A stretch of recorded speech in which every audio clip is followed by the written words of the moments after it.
Hello बच्चों, how are you. आप सब कैसे हैं।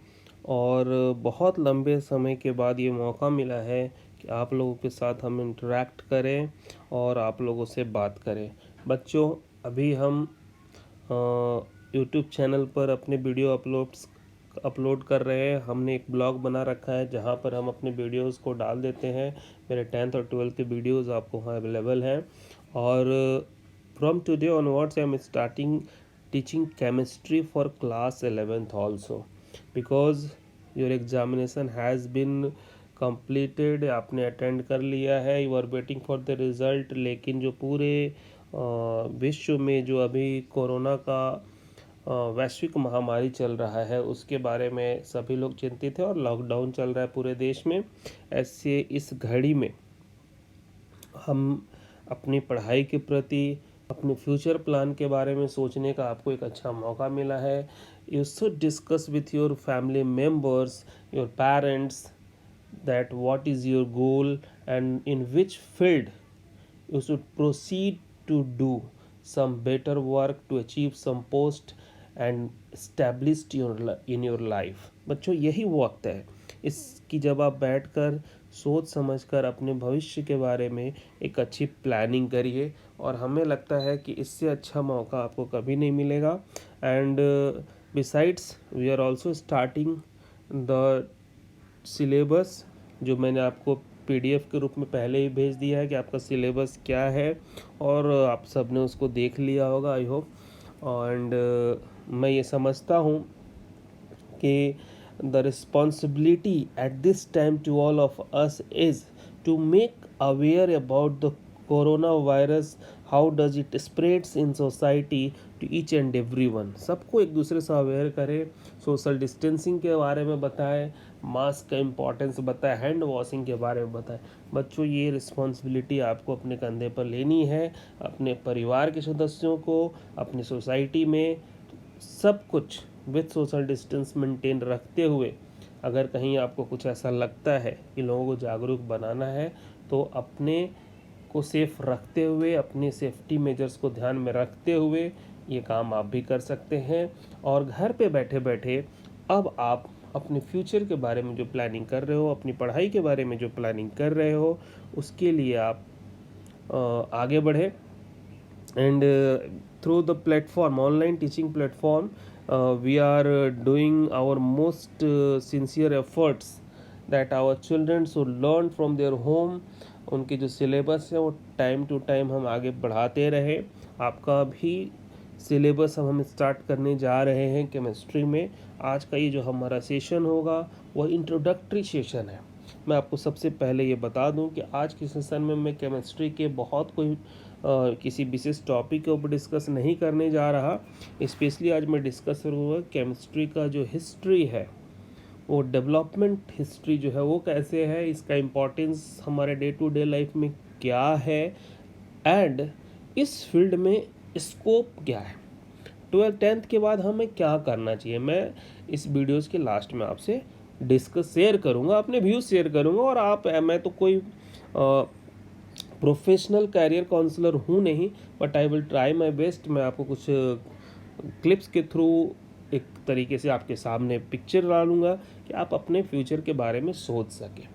एंड केमिस्ट्री के फील्ड में क्या आपके सामने स्कोप्स है, कुछ चीज़ें मैं आपसे शेयर करूँगा। So my dear students, beginning my session. So this is most important that I have made a channel on YouTube platform. वहाँ मेरे वीडियोज़ अपलोड होते रहते हैं, जहाँ से आप सब्सक्राइब करेंगे, लाइक करेंगे, और सबसे बड़ी बात कि मेरे ब्लॉग पर भी जाकर आप वहाँ से सारे वीडियो जो भी अब तक मैंने डाल रखे हैं उसको आप देख सकते हैं। आप सबको बहुत अच्छा लगेगा और मेरे जो एफर्ट्स हैं वो तभी फ्रूटफुल होंगे जब हमारे बच्चों को इससे हेल्प मिले और उनके घर बैठते हुए लर्निंग में एक बहुत बड़ी मदद मिले। So my dear students, today I am going to start the syllabus of chemistry of class 11th science. All of you should get ready with your notebook. जिसके पास जो भी साधन है उसके साथ रहें तैयार। आज के सेशन में ऐसी कोई बहुत सारी चीज़ें नहीं आ रही जिनको आपको नोट डाउन करना है, सिंपल कॉन्सेप्ट डेवलप करने हैं, केमिस्ट्री को समझने की कोशिश करनी है। तो सबसे पहले बच्चों दिमाग में आता है कि actually what is chemistry, chemistry है क्या।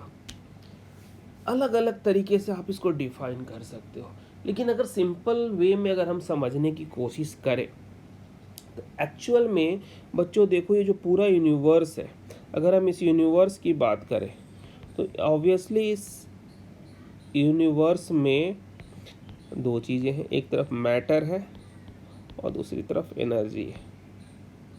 तो ये जो मैटर की बात है, यूनिवर्स मैटर और एनर्जी से ही बना है।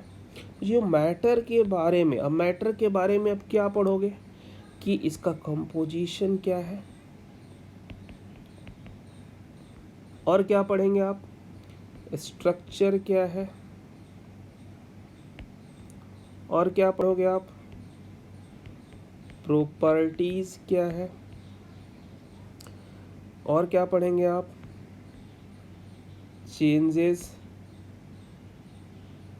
विच द मैटर अंडरगोज, या कह सकते हो रिएक्शन, या उसके बीच में आप कह सकते हो फोर्सेस कौन से लगते हैं कॉन्स्टिट्यूएंट पार्टिकल्स के बीच में।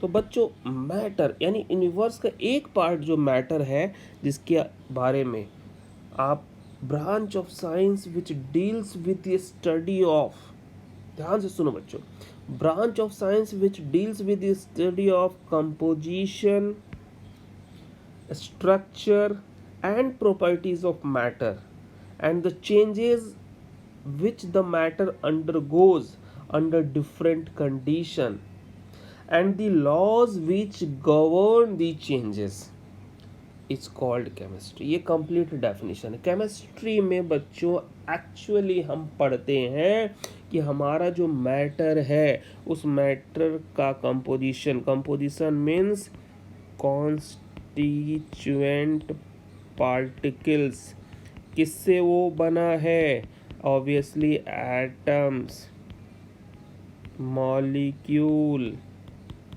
आयंस, इनके बारे में, उनके स्ट्रक्चर के बारे में, मॉलिक्यूलर स्ट्रक्चर के बारे में, उनकी प्रॉपर्टीज़ के बारे में, इन सब चीज़ों के बारे में बच्चों डिटेल से हम पढ़ते हैं।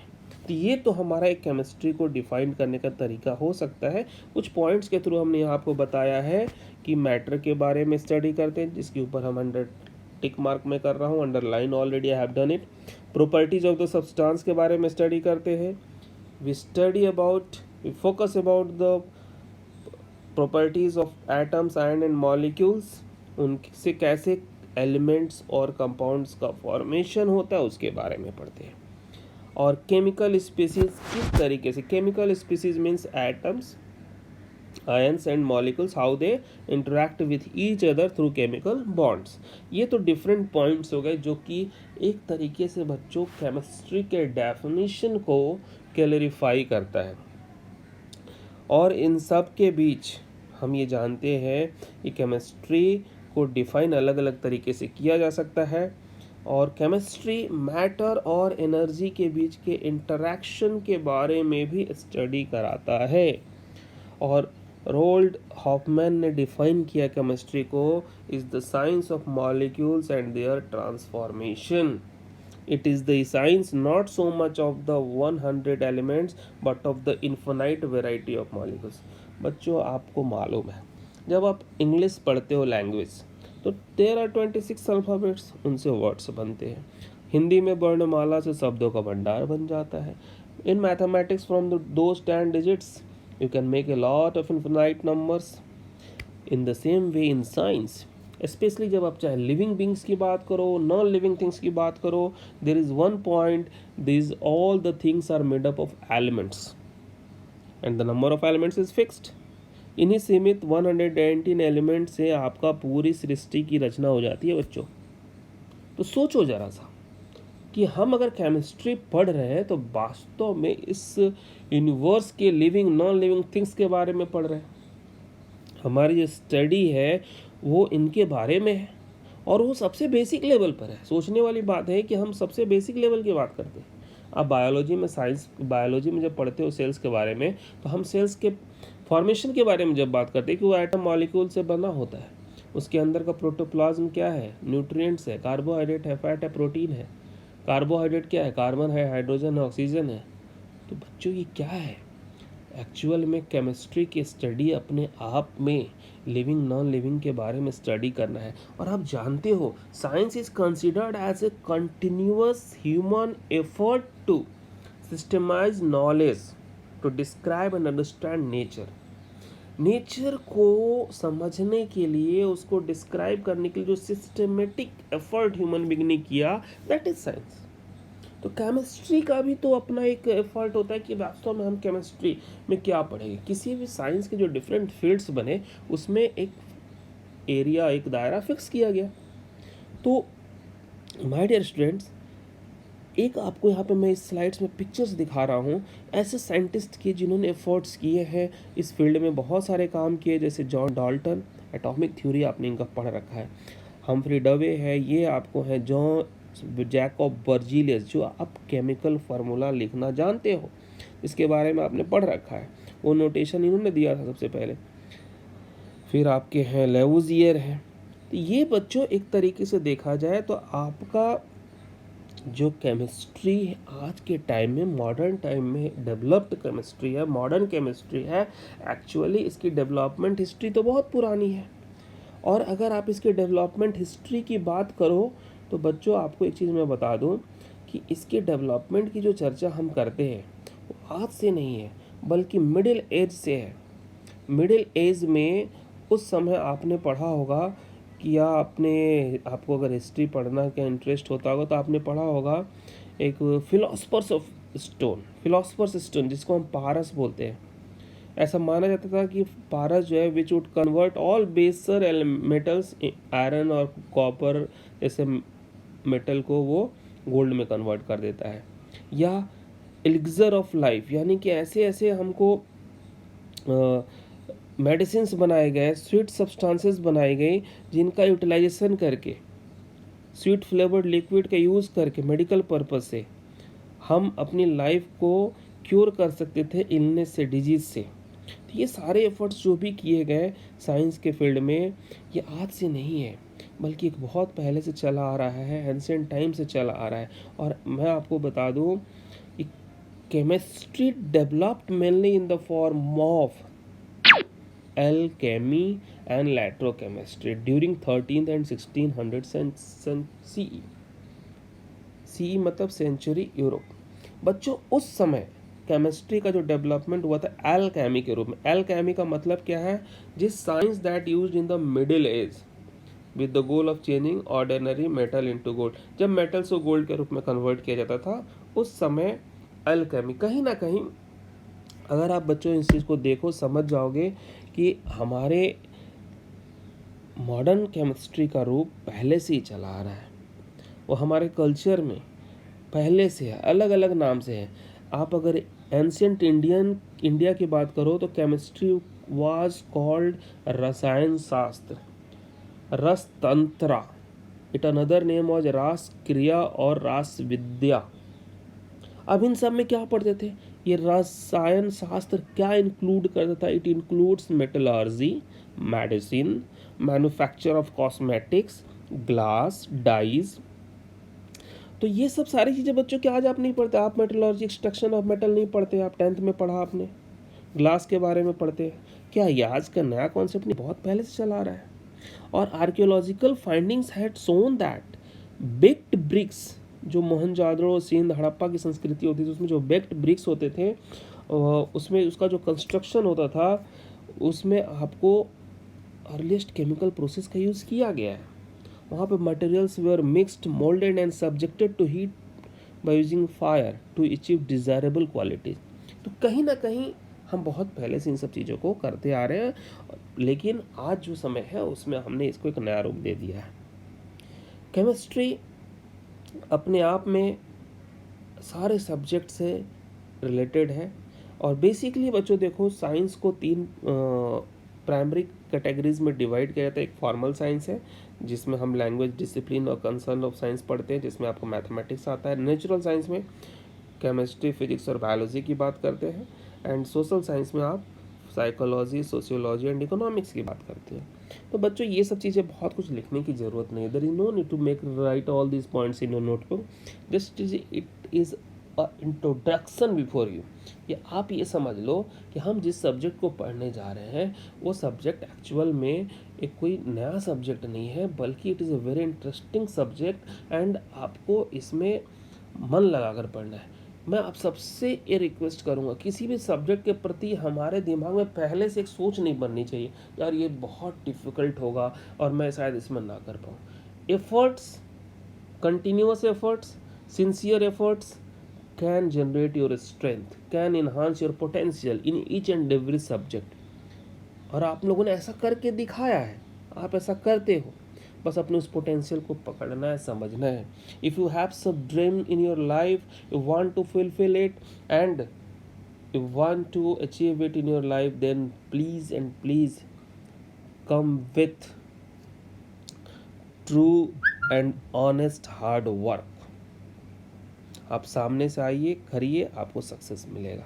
सो बच्चों, मैंने जो केमिस्ट्री की बात की, उसकी जो डेफिनेशन की बात की, स्टार्टिंग में मैंने बता दिया कि chemistry is defined as the branch of science. एक बार फिर से मैं बोल रहा हूँ, which deals with the study of composition, structure and properties of matter and the changes which the matter undergoes under different conditions and the laws which govern these changes। इस chemistry का कंप्लीट डेफिनेशन है। Properties, structure, composition, reaction, किसके बारे में? Matter के बारे में। Matter में क्या है? उसका कॉन्स्टिट्यूएंट पार्टिकल। वो क्या है? Atoms, molecules, ions. एलिमेंट्स ही तो है जो सब कुछ बना रहा है। तो केमिस्ट्री आपका इंटर डिसिप्लिनरी रिलेशनशिप अगर देखो अदर सब्जेक्ट से, जियोलॉजी से है, जियोकेमिस्ट्री से, एस्ट्रोनॉमी से, फिजिक्स से है, बायोकेमिस्ट्री से, बायोलॉजी से है, मेडिसिनल साइंस से, सबसे है। ये तो वो बट वृक्ष है जिसकी कई शाखाएं हैं। इनऑर्गेनिक, ऑर्गेनिक तो हम पढ़ते ही हैं, फिजिकल तो पढ़ते हैं। ये तो तीन हमारे बेसिक पार्ट है जिसके बारे में हम पढ़ते हैं। मटेरियल्स के बारे में पढ़ना है, स्पेक्ट्रोस्कोपी, पॉलीमर, पेप्टाइड्स, बायोलॉजिकल, ये सारी चीज़ें तो है जहाँ हमें स्टडी करनी है केमिस्ट्री में। तो basically we focus about these three. तो what are the branches of chemistry? Organic chemistry, inorganic, physical। These are the three basic branch about which we will learn in class 11th और 12th में हम इसी तीन की चर्चा करते हैं। इसके अलावा when you will go for higher studies, you will learn about the biochemistry, analytical chemistry, chemistry reaction, या reactions के बारे में आपको पढ़ना होता है। And apart from these primary branches, there exist several specialized branches of fields of chemistry, जिसमें आपको ये सारे नाम सामने आते हैं। Medicinal chemistry, neuro chemistry, material chemistry, nuclear chemistry, environmental chemistry, polymer, thermochemistry. Is it clear? अब आपको यहाँ तक इतना समझ में आ गया होगा कि केमिस्ट्री क्या है, केमिस्ट्री के ब्रांचेस क्या है और एक्चुअली हमें केमिस्ट्री में क्या पढ़ना है। तो हमारा जो बच्चों फोकस होगा वो तीन डिफरेंट ब्रांच पर है, ऑर्गेनिक, इनऑर्गेनिक और फिजिकल। यानी केमिस्ट्री का अगर हम क्लासिफिकेशन करें basically as per our syllabus point of view, तो केमिस्ट्री के तीन ब्रांच होंगे, ऑर्गेनिक, इनऑर्गेनिक एंड फिजिकल। बहुत संक्षेप में बच्चों आपको समझा दूं, ऑर्गेनिक वो ब्रांच है केमिस्ट्री का which deals with compounds of carbon और स्पेशली हाइड्रोकार्बन। एक्चुअल में जो ऑर्गेनिक टर्म है वो आपको कहाँ से आया है? Initially organic term was given to the compounds that are produced by living beings. अगली बात समझ में? तो ऑर्गेनिक टर्म इसलिए लिया गया, लेकिन बाद में यूरे एंड मिलर ने कई ऐसे कंपाउंड सिंथेसाइज किए, जैसे यूरिया सिंथेसाइज किया, जिसने बताया कि हम इनऑर्गेनिक सब्सटेंस जो है वो उससे भी ऑर्गेनिक सब्सटेंस प्रोड्यूस हो सकता है। तो बेसिकली जो हमारा कॉन्सेप्ट बन के आया है वो यही है कि organic chemistry specially study about the compounds of carbon, atoms containing compounds होते हैं और मोस्टली दोज आर हाइड्रोकार्बन्स। अब इनके बीच में बॉन्डिंग जो होती है basically it is covalent bonded, और उनका सोर्स जो होता है वो क्या होता है, लिविंग बींग्स होता है। इनऑर्गेनिक सब्सटेंस के बारे में जब आप पढ़ते हो अदर देन ऑर्गेनिक, तो वहाँ पर बच्चों आपको जो सब्सटेंस होते हैं वो मेटल्स होते हैं, सॉल्ट्स होते हैं, chemical substances which are found in nature in the form of minerals, ores, तो नेचर में एग्जिस्ट करते हैं, सॉल्ट्स हों, तो उनको हम इनऑर्गेनिक की कैटेगरी में रखते हैं। एक्चुअली इनऑर्गेनिक केमिस्ट्री में जो मटेरियल्स, जो कंपाउंड्स आप पढ़ते हो which does not consist of carbon hydrogen atoms, वहाँ पर हाइड्रोकार्बन्स की बात नहीं होती है। आई बात समझ में? बहुत सिंपल है, कोई बहुत ज़्यादा डिफ़िकल्टी नहीं है। और थर्ड पार्ट हमारा जो फिजिकल केमिस्ट्री है, एक्चुअल बच्चों जो केमिस्ट्री में जब कोई केमिकल रिएक्शन होता है, the changes which the matter undergoes under different condition, कब प्रेशर चेंज होगा, कब टेम्परेचर चेंज होगा, वॉल्यूम चेंज होना, ये सब जो डिफरेंट कंडीशंस हम अप्लाई करते हैं और उसके पीछे जो the laws which govern their under any changes, तो वो सारी चीज़ों के बारे में स्टडी कहाँ करते हैं, फिजिकल केमिस्ट्री। हमारे पीछे बहुत सारे मैक्रोस्कोपिक स्केल है, जैसे मेल्टिंग पॉइंट है, थर्मल एक्सपेंशन है, इंथैल्पी है, हीट जिसको आप बोलते हो, ये सब सारी चीज़ों के बारे में स्टडी कैसे करोगे। So every laws which is important for the chemical changes, the reactions through which are done under any given conditions, about those we study in physical chemistry। तो अब आपको समझ में आ गया होगा केमिस्ट्री क्या है, केमिस्ट्री के जो 3 ब्रांच हैं वो कौन कौन से हैं, फिजिकल, इनऑर्गेनिक, ऑर्गेनिक, उसका क्लासिफिकेशन का आधार क्या है। अब हम बच्चों आगे बढ़ते हैं। ये सब बहुत सारे ऐसे पॉइंट्स हैं जिसकी कोई ज़रूरत नहीं है, these are not required too much. Physical chemistry में आपसे थोड़ा सा बताना चाहूँगा कि यहाँ पर अगर मैटर और इलेक्ट्रोमैग्नेटिक रेडिएशन का इंटरेक्शन की बात की जाती है तो हम स्पेक्ट्रोस्कोपी में पढ़ते हैं, और अगर केमिकल बॉन्ड्स की बात करो, उसके स्ट्रेंथ और शेप की बात करो, उसके न्यूक्लियाई ऑफ एटम्स की बात करो, तो क्वांटम थ्योरी हमारा एक अलग ब्रांच आ जाता है। हीट चेंजेस की बात करते हैं तो थर्मोडायनेमिक्स की अलग ब्रांच ऑफ केमिस्ट्री आ जाता है। केमिकल काइनेटिक्स जो कि आपको feasibility of rate of chemical reaction को बताता है, उसकी बात करते हैं। तो कहीं ना कहीं ये अलग है। ये तो आपको थर्मोडायनेमिक्स बच्चों 11th में पढ़ना है, केमिकल काइनेटिक्स 12th में पढ़ना है, स्पेक्ट्रोस्कोपी अभी आपके सिलेबस से आउट है नहीं, तो ये फिजिकल केमिस्ट्री के कुछ ब्रांच हो सकते हैं। तो फाइनली अब हम लोग को बच्चों पढ़ना है, जब हमने इतना सीख लिया, अब तक आपने क्या पढ़ा, just we studied about the definition of chemistry, its development history, that is from alchemy से और लेकर किस तरीके से ये केमिस्ट्री का डेवलपमेंट हुआ, हमारे एंसेंट इंडिया में भी कैसे केमिस्ट्री पहले से ही इसके प्रोसेस जो थे यूटिलाइजेशन में थे, और फिर केमिस्ट्री के जो डिफरेंट ब्रांचेज है उसमें इम्पॉर्टेंट है जो 3 प्राइमरी बेसिक ब्रांच है, ऑर्गेनिक, इनऑर्गेनिक और फिजिकल केमिस्ट्री, जिसके बारे में हमें स्टडी करनी है। अब बच्चों हमारे सामने है importance and scope of chemistry. तो सबसे पहला बच्चों इम्पॉर्टेंस अगर हम बात करें, अलग अलग पॉइंट वाइज यहाँ पर हम तो बात करेंगे ही, मैं आपको अगर यहाँ पॉइंट वाइज अगर दिखाऊँ तो हम ऐसे कह सकते हैं, आप लोग इसको नोट भी कर सकते हो, you can write importance of chemistry. तो केमिस्ट्री के अगर इम्पोर्टेंस की बात आप करोगे तो पहला बच्चों है सप्लाई ऑफ फूड। आप अगर सिर्फ टर्म्स को देखो तो आपको चीज़ें समझ में आ जाएंगी। अगर आप देख लो तो सप्लाई ऑफ फूड, जिस तरीके से पॉपुलेशन इंक्रीज हो रहा है और डिमांड ऑफ फूड इंक्रीज हो रहा है, तो अपनी लाइफ को, स्टैंडर्ड लाइफ को मेंटेन रखने के लिए हमारे पास क्वालिटी और quantity of food is very important. और इस गोल को अचीव कौन कराता है, केमिस्ट्री हेल्प करता है। कैसे हेल्प करता है, अब आपके मन में क्वेश्चन आ सकता है। तो बच्चों आपको पता है केमिकल फर्टिलाइजर्स जैसे यूरिया, और आपको sodium, calcium super phosphate, sodium nitrates है, चाहे जितने पेस्टिसाइड्स हैं, इंसेक्टिसाइड्स हैं, फूड प्रिजर्वेटिव्स हैं जो फूड को प्रिजर्व करते हैं, ठीक है ना। बहुत सारे ऐसे केमिकल टेस्ट होते हैं जो एडल्टेंट्स को आपको टेस्टिंग करते हैं। और मैंने यहाँ पे देख लो आर्टिफिशियल स्वीटनर्स हो गया, एंटीऑक्सीडेंट्स हो गए, मिनरल्स हो गया, विटामिन्स हो गया, तो ये सब सारी चीज़ें कैसे संभव है। इन सब सारी चीज़ों को अगर आप देखो बच्चों तो बच्चों, अगर हम बात कर रहे थे सप्लाई ऑफ फूड की, फिर हम बात करते हैं आपको कंट्रीब्यूशन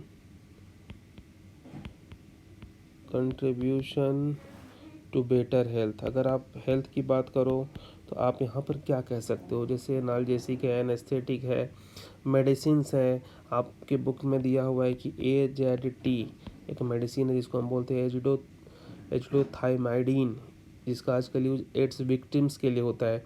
या सिस प्लैटिन की बात करो आप, जिसका यूज हम लोग आज कर रहे हैं। ड्रग्स जो यूज होता है सिस्प्लैटिन, कैंसर में बहुत ज़्यादा इफ़ेक्टिव है। तो कहीं ना कहीं हेल्थ के लिए सैनिटाइजर, आजकल के देखिए सैनिटाइज़र का बहुत ज़्यादा यूज़ हो रहा है। फिर अगर आप बात करो बच्चों, तो पॉप जो हमारा इन्वायरमेंट है उसको सेव करने के लिए आजकल हमारा वहाँ पे जो केमिकल्स यूज़ हो रहे हैं, कई हम केमिकल्स ऐसे यूज़ कर रहे हैं ताकि हमारा इन्वायरमेंटल फ्रेंडली हो। तो सेव इन्वायरमेंट आप कह सकते हो, इन्वायरमेंट। इसके बाद आप बातें कर सकते हो, तो आप कह सकते हो जितना भी हमारे कंफर्ट, प्लेजर्स और लग्जरी के लिए चीज़ें आइटम बनती है, कंफर्ट, प्लेजर और लग्जरी, आप देख लीजिए आपकी लाइफ में बहुत सारी चीज़ें जिसका आप यूज़ करते हो। Building material, supply of metal, articles, domestic entertainment के जो साधन है, ट्रांसपोर्ट एंड कम्युनिकेशन है, ट्रांसपोर्ट एंड कम्युनिकेशन। तो एक तरीके से अगर बच्चे ये देखा जाए तो what is the importance of chemistry in our day to day life, उसके जो हमारे सामने अगर इम्पोर्टेंस की बात करें तो आप अपने सुबह उठने से लेकर आप अपने डे की हर एक्टिविटीज़ को ऑब्जर्व करो, आपको लग जाएगा कि केमिस्ट्री के बिना नथिंग इज पॉसिबल। लेकिन there are various problem caused by the progress in chemistry, and this progress in chemistry also cause problems, जैसे nuclear energy useful but disposal of nuclear waste. Nuclear energy तो हमारी ज़रूरी है। Antibiotics अगर हमारे लिए बहुत इम्पॉर्टेंट है, बट उसका ओवर यूज जो होता है हार्मफुल होता है, ये किडनी पे इफेक्ट करता है। इंसेक्टिसाइड्स जो है आपको फूड सप्लाई बढ़ाने में तो हेल्पफुल है, लेकिन बर्ड्स, फिशेस एंड आपने पढ़ा है कि ये हमारे फूड चेन में आके सबके लिए हार्मफुल हो सकता है। पॉलीथीन बैग्स का यूज़ हम अपने के लिए करते हैं, लेकिन हमारे सीवेज सिस्टम में जाकर वो प्रॉब्लम क्रिएट करता है। केमिस्ट्री ने कई ऐसे ड्रग्स हमें दिए हैं, मेडिसिन दिए हैं, लेकिन उसको सही ढंग से यूटिलाइजेशन होना बहुत इम्पॉर्टेंट है। हम इतना कह सकते हैं कि chemistry can be regarded as the greatest benefactor of humanity. Humanity का अगर सबसे ज़्यादा ग्रेटेस्ट बेनिफैक्टर है तो वो केमिस्ट्री है, but it can prove to be blessing और a curse for human, depends upon us, हम किस तरीके से उसको देखते हैं। तो बच्चों ये सारी चीज़ें आपको मैंने अभी तक जो बताई, आप इसमें आप देखो बहुत सारी चीज़ें हैं जो आपको ये समझना है कि केमिस्ट्री हमारे लिए कैसे इंपॉर्टेंट है। तो अब तक का जो भी हमारा लेक्चर है बच्चों, ये बताता है कि केमिस्ट्री क्या है, उसके ब्रांचेस क्या है और उसका हमारा importance day to day life में क्या है। अब आपके सामने जो सबसे इम्पॉर्टेंट बात है वो ये है कि किस तरीके से हम आने वाले समय में, अब मैं आपको थोड़ी सी कैरियर काउंसलिंग की बात कर रहा हूँ, और यहाँ पर हम ये जानने की कोशिश करेंगे कि what next after 10th class. 10th class के बाद आपके पास क्या स्कोप्स है। जनरली कोई ये प्रोफेशनल कैरियर काउंसलर होता है तो बहुत अच्छे से आपको बताएगा, बट मैं ऐसे कुछ फील्ड्स की चर्चा यहाँ करूँगा। अगर आप इंटरमीडिएट इन +2 ईयर्स का करना चाहते हो तो उसमें आप साइंस स्ट्रीम ले सकते हो, कॉमर्स में जा सकते हो, ह्यूमैनिटीज स्ट्रीम में जा सकते हो। साइंस में math, physics, chemistry, biology, physics, chemistry, library science भी है। कॉमर्स आपका अलग ब्रांच है। फिर अगर 3 इयर्स के आप पॉलिटेक्निक कोर्सेज करना चाहते हो, बेसिक डिप्लोमा में जाते हो आफ्टर 10th जूनियर इंजीनियर के लिए, तो वहाँ पर ये सारे डिफरेंट ब्रांचेज आपके mechanical, computer science, civil, electrical, IT, automobiles, बहुत सारे ब्रांच हैं, आप देख लो यहाँ पर। लेकिन अगर आप ITI कोर्स करोगे, 2 इयर्स के कोर्स के लिए जाते हो, तो वहाँ फीटर, कंप्यूटर, सिविल और मैकेनिकल में बहुत सारे इलेक्ट्रीशियन का कोर्स है, प्लम्बर, सर्वे, इलेक्ट्रिकल का कोर्सेज है। ये सारे कोर्सेज आप वहाँ ITI का 2 साल का कोर्स कर सकते हो। इसके अलावा आप पारा मेडिकल कोर्सेज में जा सकते हैं, नर्सिंग कोर्स में होती है, हेल्थ इंस्पेक्टर का कोर्स होता है। और अगर आप शॉर्ट टर्म कोर्स करना चाहते हो 6 मंथ या 1 ईयर के लिए एडिशनल कोर्स है, तो DTP और PGT, post graduation in diploma computer application, tally, interest, ये सब ऑफिस वर्क के लिए बहुत इंपॉर्टेंट होता है। ये बच्चों आपकी क्या है, 10th के बाद बहुत सारे स्कोप्स हैं, बहुत अच्छे से आप सोच समझ के इसके बारे में ले सकते हो। लेकिन क्वेश्चन हमारे दिमाग में आ जाता है, भाई हम केमिस्ट्री पढ़ेंगे तो उससे क्या फ़ायदा होना, लीजिए आपके सामने एक डिस्क लाइक अपीयरेंस आ गया। When you will learn chemistry, you will study chemistry, there is a lot of opportunity in your life. You can go in the field of quality control chemist, medical researcher, physician, lab technician, educator, dentist, lawyer, ये सब बन सकते हैं आप। इसको आप पढ़ लीजिए। कोई भी ऐसा फील्ड नहीं है जहाँ पर आपकी ज़रूरत नहीं है। रास्ते बहुत है, इंटरेस्ट होना चाहिए, मेहनत करनी है। आप देखिए ये है आपके लिए खुल गया एक तरीके से। इतने सारे तरीके हैं हमारे पास केमिस्ट्री के फील्ड में। केमिस्ट्री पढ़ने से आप टीचिंग प्रोफेशन में आ सकते हैं, ट्यूटर के रूप में काम कर सकते हैं, रिसर्च कर सकते हैं, एकेडमिक एरिया में जा सकते हैं, हायर एजुकेशन में जा सकते हैं, एनालिटिकल सर्विसेज में आ सकते हैं, नैनो टेक्नोलॉजी में जा सकते हैं, बायोटेक्नोलॉजी के फील्ड में वर्क कर सकते हैं, फूड इंडस्ट्री में काम कर सकते हैं, फूड कंट्रोल इंस्पेक्टर के रूप में। इन्वायरमेंटल इशूज़ हैं वहाँ पर आपके बहुत सारे पोस्ट होते हैं। मैं आपको एक पोस्ट दिखाता हूँ। फार्मा अगर इंडस्ट्री में आप जाओगे तो कितने पोस्ट क्रिएट हो जाते हैं। मार्केटिंग है, सेल्स है, मैन्युफैक्चरिंग प्रोडक्शन मैनेजर का है, इन्वायरमेंटल मैनेजमेंट कोर्स है, रिसर्च डेवलपमेंट है, क्वालिटी कंट्रोल इंस्पेक्टर के रूप में काम कर सकते हैं। कहने का मेरा मतलब यह है कि ऐसा नहीं है, there is job opportunity, there is a lot of scope if you are opting chemistry as a subject for higher education as well, or in class 12 if you are 11 12 you are taking science।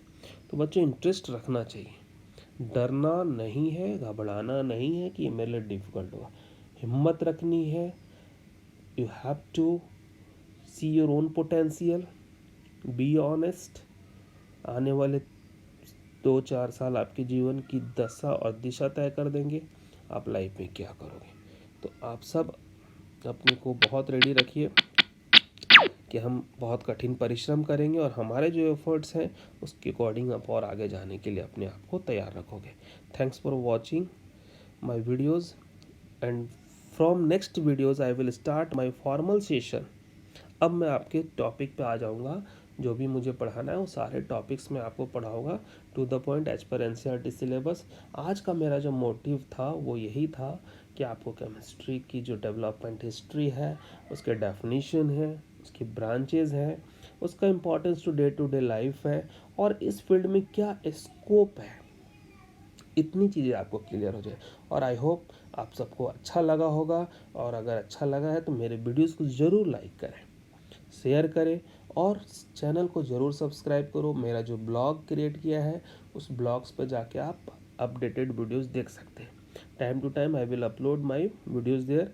Blogs में मेरे videos updated होंगे, but as per the school time table मैं आपको weekly 2 videos send करूँगा।